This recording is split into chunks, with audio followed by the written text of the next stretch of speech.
accused the American firm Ashmore of conspiracy against his government. He said foreign partners were welcome in Bolivia, but the country wouldn't accept bosses. A spokeswoman for President Bush said the White House will veto draft legislation aimed at cutting carbon emissions in the United States. The climate change bill, under discussion today in Congress, has support from both Republicans and Democrats. President Bush said that in its current form, the bill was the wrong way to proceed and that it would put an unnecessary financial burden on American companies.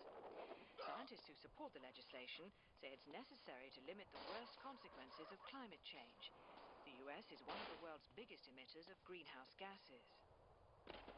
Iceland and Norway have begun exporting whale meat to Japan, reopening a trade link that's been dormant for nearly 20 years.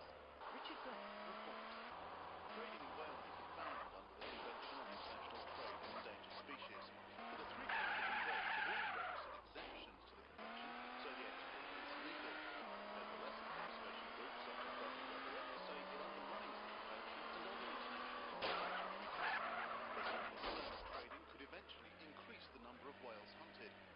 But Iceland and Norway argue that there's a market and that whale populations in the North Atlantic are high enough to withstand current levels of catch. An international team of astronomers say they've discovered a new planet on the recognized solar system. It's about 3 times the size of the Earth, 3,000 light years away. The BBC science correspondent says that the experts can only speculate about whether any life will survive here. The indications are that it will be extremely cold and very dark. BBC News.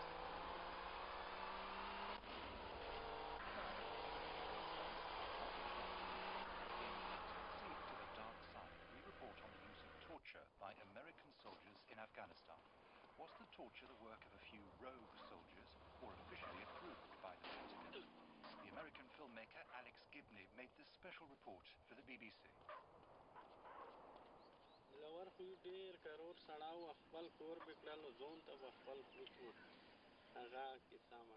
Dilawa was a quite hard-working person, a good and honest man. From the time he was a little boy, he loved to drive the tractor.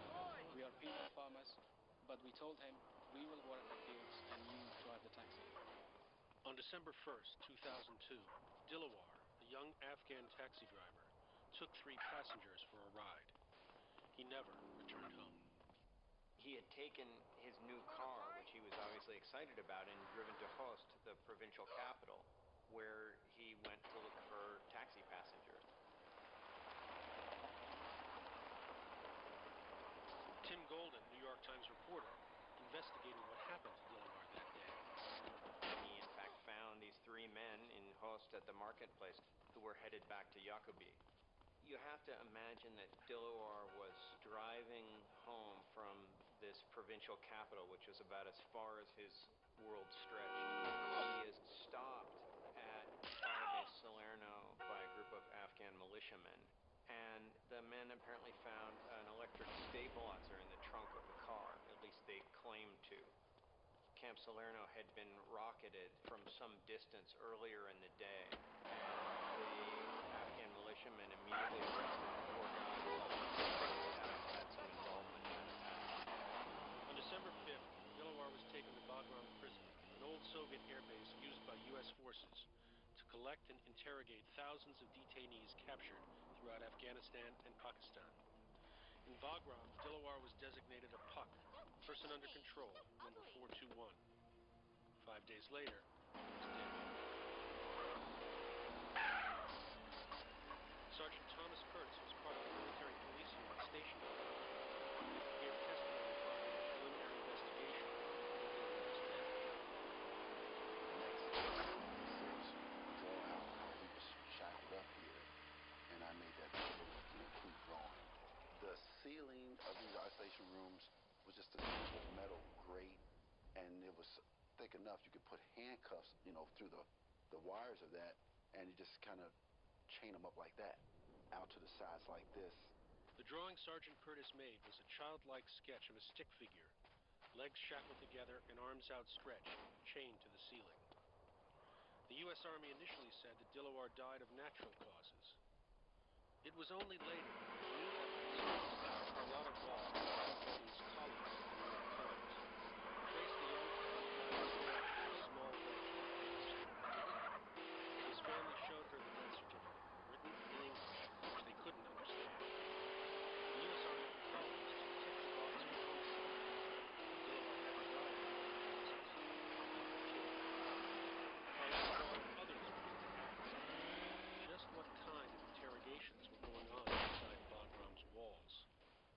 golden again.